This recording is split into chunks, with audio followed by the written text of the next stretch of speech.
بسم اللہ الرحمن الرحیم. میرے جتنے بھی نمائندگان مظفر آباد پریس کلب میں موجود ہیں میں ان کو سلام پیش کرتا ہوں. میں آج اسپیسیفک ایک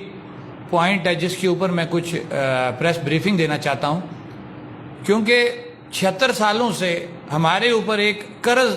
لگایا گیا ہے وفاق کی طرف سے. جناب آزاد کشمیر ہمارا مقروض ہے، آزاد کشمیر ہمارا مقروض ہے، عوام ہماری مقروض ہے. اس سے پہلے آپ نے ایک دو ٹی وی چینلز پہ پروگرام بھی دیکھے ہوں گے. آج سے 8-10 سال پہلے ہمارے نامور ایک وکیل ہیں پاکستان میں کوئی، انہوں نے یہ کہا جناب کہ آزاد کشمیر کی عوام ہماری پتہ نہیں کتنے کروڑوں کی اربوں کی وہ جو ہے وہ مقروض ہے. اب تھوڑا سا میں اسی حوالے سے آؤں گا کیونکہ یہ بات کرنی پڑ رہی ہے، اور فیکٹس اینڈ فگر سے میں یہ بات کروں گا کہ الحمدللہ آزاد حکومت ریاست جموں و کشمیر ایک الگ سٹیٹ ہے. اس کا اپنا ایک حدود اربہ ہے، اس کی اپنی اسمبلی ہے، اس کا اپنا ایک جمہوری نظام ہے. اس نظام کے تحت اور جو آئینی ترامیم اس کے اندر ہوئیں، لاسٹ آئینی ترمیم جو ہوتی ہے جس کے بعد آپ سی بی آر بنا لیا آپ نے، سینٹر جو آپ کا بورڈ آف ریونیو. دوسری طرف سے اس سے پہلے آپ پاکستان کا جو ایف بی آر ہے اس کے اندر یہ نظام چل رہا تھا ہمارا ریونیو کا. جبکہ جو تقاضا ہمارا جو میں کرنے جا رہا ہوں، میرے پاس ڈاکومنٹ موجود ہیں. ان لینڈ ریونیو جو ڈپارٹمنٹ ہے ہمارا انکم ٹیکس کا،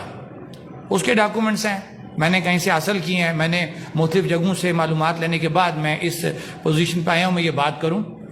جو پوائنٹ میں لے کے جاؤں گا وہ ہے general cell tax G S T. پہلے میں آپ کو آئین کے مطابق جو آئین پاکستان، پھر آزاد کشمیر حکومت کا جو آئین ہے اس کے مطابق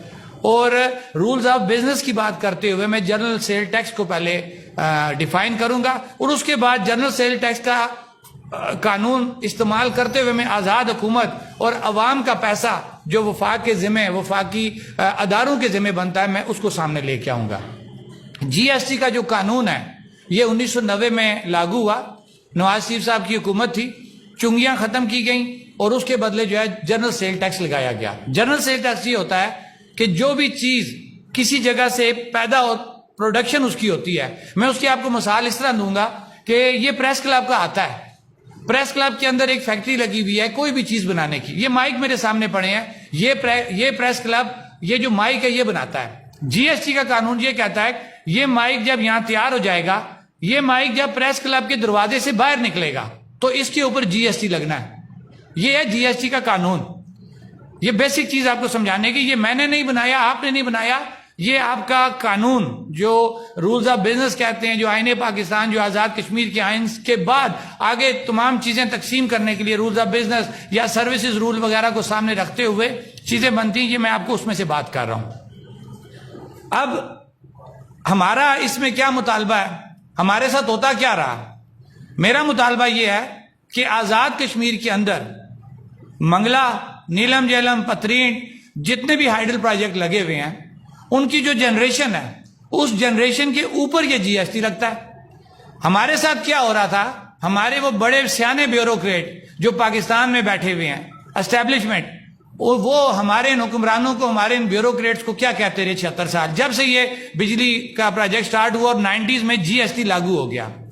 یہ کہتے رہے کہ جناب کہ جو بجلی اس وقت منگلا چل رہا تھا، 90s کی ہم بات کریں گے کیونکہ اب ہم نے ان سے صاحب 90s سے کرنا، جب سے جی ایس ٹی لگا ہے. اس سے پہلے تو جی ایس ٹی تھا نہیں تو بات کرنا بھی فضول ہے. وہ ہاں دوسری جو چیزیں ہیں ابیانہ وغیرہ وہ ایک الگ چیپٹر ہمارا وہ ہم لے کے چل رہے ہیں. اس وقت میں صرف جی ایس ٹی کو ڈسکس کر رہا ہوں. اس سے پہلے ہمارے ساتھ یہ ہو رہا تھا، کہا جاتا تھا کہ جتنی بھی بجلی پاکستان میں آزاد کشمیر میں جو پیدا ہوتی ہے وہ جب نیشنل گریڈ میں جاتی ہے، نیشنل گریڈ سے جب ہم اس بجلی کو تقسیم کرتے ہیں تو جی ایس ٹی وہاں لگتا ہے. آپ اپنے ہی قانون کی خود نفی کر رہے ہیں. جی ایس ٹی کا قانون میں نے آپ کو ڈیفائن کر دیا ہے، جو بکس کے مطابق، لا کے مطابق جہاں پیداوار ہوتی ہے اسی پیداواری جو ریجن ہے، جو علاقہ ہے وہیں پہ ہوتا ہے. تو اس قانون کو سامنے رکھتے ہوئے میں جاؤں گا منگلا پروجیکٹ پہ کہ منگلا کا جو ایریا جہاں پہ ہمارا یہ پروجیکٹ لگا ہوا ہے، چاہے وہ ڈیم ہے، چاہے وہ ٹربائنز ہیں جو بجلی جنریٹ کر رہی ہیں، بیسیکلی جب ٹربائن گھوما بجلی نکلی جی ایس ٹی لگ گیا. میرا جو موقف ہے کہ آزاد کشمیر حکومت کا حق بنتا ہے، اس کا قانونی حق ہے کہ جو بجلی منگلا پروجیکٹ سے بن رہی ہے وہ 90 سے جب سے جی ایس ٹی لاگو ہوا ہے اس کی پرسنٹیج چینج ہوتی رہی ہے، وہ 7-8% چینج ہوتے ہوئے آج 18% پہ آ گیا ہے. تو جب سے یہ لگا ہے تب سے آج تک جتنی بھی بجلی پیداوار ہوئی ہے نہ جی ایس ٹی لگنے سے لے کے آنورڈ، اس تمام پہ وفاقی ادارے وہ کمپنیاں جو بجلی پیدا کر رہی ہیں آزاد کشمیر کے اندر سے، میں منگلا کو ہی ڈسکس کروں گا، باقیوں کا تو آپ وہ خود بھی ایڈمٹ کر گئے ہیں، نیلم جیلم کا وہ خود ایڈمٹ کر گئے ہیں، تو منگلا کا آپ کو حساب دینا پڑے گا. میں آپ کو چھوٹا سا ایک فگر بتاؤں گا کہ جو فگر میرے پاس ہے کہ جو قانون پہ اب آؤں گا کہ ٹیکس ڈپارٹمنٹ کا جو قانون ہے یہ عدالتوں کا جو قانون ہے، میں آسان طریقے سے سمجھاؤں گا کہ آپ کیس کر دیتے ہیں شوکت نواز میر کے خلاف سول کورٹ میں، اور شوکت نواز میر کو ایک نوٹس آتا ہے، دوسرا آتا ہے، میں تعمیل اگر کر لیتا ہوں، تیسرا آتا ہے، میں اگر نہیں کروں گا تو ون سائیڈڈ فیصلہ ہو جاتا ہے. یہ قانون ہے نا، میں نے تو نہیں بنایا، یہ پاس شدہ قانون ہے، اس آزاد کشمیر کا بھی پاکستان کا بھی. ان لینڈ ریونیو ہمارا وہ ڈپارٹمنٹ ہے جو ہمارے اس ٹیکسز کو ڈیل کرتا ہے اور خاص طور پہ جی ایس ٹی کو ڈیل کرتا ہے. انہوں نے باقاعدہ جو پاکستان کی وہ ادارے، وہ کمپنیاں جو آزاد کشمیر کی حدود کے اندر بجلی جنریٹ کر رہی ہیں، ان کو انہوں نے جو فیصلے سنا دیے ہوئے ہیں، جب انہوں نے کوئی رپلائی نہیں کیا تو قانون یہ کہتا ہے کہ جب کوئی رسپانڈ نہیں کرے گا، آپ نے پراپر نوٹس اس کو جاری کیے ہیں، تو عدالت کے پاس یہ اختیار ہوتا ہے کہ وہ ون سائیڈڈ فیصلہ کر دے. جو فیصلہ جات ہوئے ہوئے ہیں اس کے مطابق، میری بات نہیں ہے، یہ جو قانون کے مطابق ان لینڈ ریونیو آزاد کشمیر نے جو وفاقی حکومت کے ذمے، ان اداروں کے ذمے جو آزاد کشمیر سے بجلی پیدا کر رہے ہیں، ان کے ذمے 251 بلکہ 252 ارب روپیہ اس کے فیصلے کر دیے، اور جو ابھی زیر کار ہیں فیصلے وہ تقریباً 50 ارب روپے کے ہیں. یہ تقریباً 300 ارب روپیہ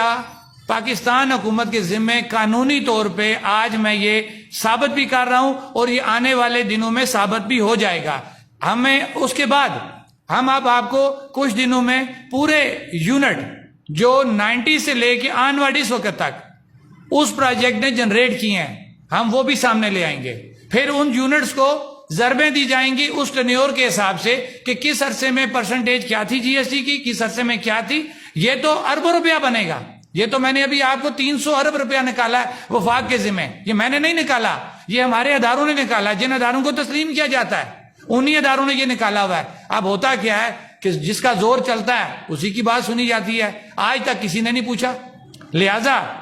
جب ہمارے ساتھ کوئی حساب کرے گا، ہمیں کوئی بھکاری کہے گا، تو پھر ہم اس کو بتائیں گے کہ اس بھکاری کے وسائل کے اوپر تم لوٹ مار کر رہے ہو 76 سالوں سے، تمہیں اس کا حساب دینا پڑے گا. یہ پہلا ہم نے آپ کو چھوٹا سا حساب مانگ لیا ہے کہ آپ پہلے ہمارا یہ چھوٹے سے جی ایس ٹی کا حساب کر دیں، باقی ابیانہ دوسری چیزیں بات کی بات ہیں. تو میں اپنی بات کو کلوز کرتے ہوئے اس پوائنٹ کے اوپر کہ آزاد حکومت کا وفاق کے ذمے جی ایس ٹی کی مد میں تقریباً 300 ارب روپیہ بقایا ہے جو وفاق دینے کا پابند ہے. آپ نے اس سے ہٹ کے بات ہے، آج آپ نے کیس کیا تھا جو لینڈ افسران ہے اور جو دیگر افسران کی برات کے حوالے سے، اس میں ہائی کورٹ کا فیصلہ آیا، اس میں وہ ابھی بحث کی آتا ہے کہ اس میں کیونکہ کوئی آرڈرز پاس نہیں ہوئے، چیف صاحب نے یہی کہا تھا کہ میں وربلی جو آرڈر کر رہا ہوں تو اس کو آپ کریں. اس میں 2-3 چیزیں تھیں کیونکہ آلریڈی ہماری ایک تحریک چل رہی ہے، اور یہ جو ہماری آلریڈی جو وہاں کیس لگا ہوا ہے یہ شوکت نواز میر بنام سرکار، یہ فیول ایڈجسٹمنٹ چارجز کی یہ ریٹ ہے، اور بھی کئی لوگوں نے یہ ریٹ کی ہوئی ہے. ساروں کو کلب کیا گیا، بینچ بنا ہوا تھا، اور اس کو جو ہے نا ہمارا جو نیلم جیلم جو مظفر آباد بچاؤ تحریک جو تھی جس میں نیلم جیلم پروجیکٹ کے حوالے سے ہم ہائی کورٹ میں گئے تھے، اس فیصلے کے خلاف جو ہائی کورٹ نے ایک فیصلہ کیا تھا نیلم جیلم پروجیکٹ کے اوپر، دریا بچاؤ تحریک جب وہاں پہ ہائی کورٹ میں گئی تھی اس دھرنے کے بعد، تو اس فیصلے کی کنڈیمٹ آف کورٹ کی جو ہماری اپیل تھی وہ بھی آج اس سے کلب ہو گئی ہے، اس پہ بھی انہوں نے آرڈر جاری کیے ہیں. اور جہاں تک رہی بات فیول ایڈجسٹمنٹ چارجز کی، اس میں مائنڈ تمام لوگوں کا کلیئر ہو چکا ہے کہ یہ فیول ایڈجسٹمنٹ چارجز کیوں دیا جائے جبکہ آزاد کشمیر کے اندر تمام بجلی پانی سے پیدا ہوتی ہے. اور دوسری بات جو وہاں پہ ہوئی ہے وہ بڑے ہمیں ہمارے خوش آئند ہے کہ ہمارے خاص طور پہ میں چیف جسٹس صاحب کی بات کروں گا، انہوں نے بڑے کلیئر الفاظ میں یہ بات کی ہے کہ اشرافیہ کی جو مراد ہیں انہوں نے اپنے آپ کو پیش کر دیا. میں یہ بڑا حیران ہو گیا ہوں کہ انہوں نے کہا بھائی آپ ہم سے سٹارٹ کریں، ہاں، اور اگر آپ نہیں کر سکتے ہمیں بتائیں، ہم آپ کو بتائیں گے کہ آپ نے کس طرح کرنا ہے. انہوں نے یہاں تک کہا کہ اگر ہم نے کوئی آرڈر پاس کر دیا ہے تو آپ کے پاس قانونی طور پہ اختیار موجود ہے کہ آپ اس کو دوبارہ ریورس کروا کے ہمارے پاس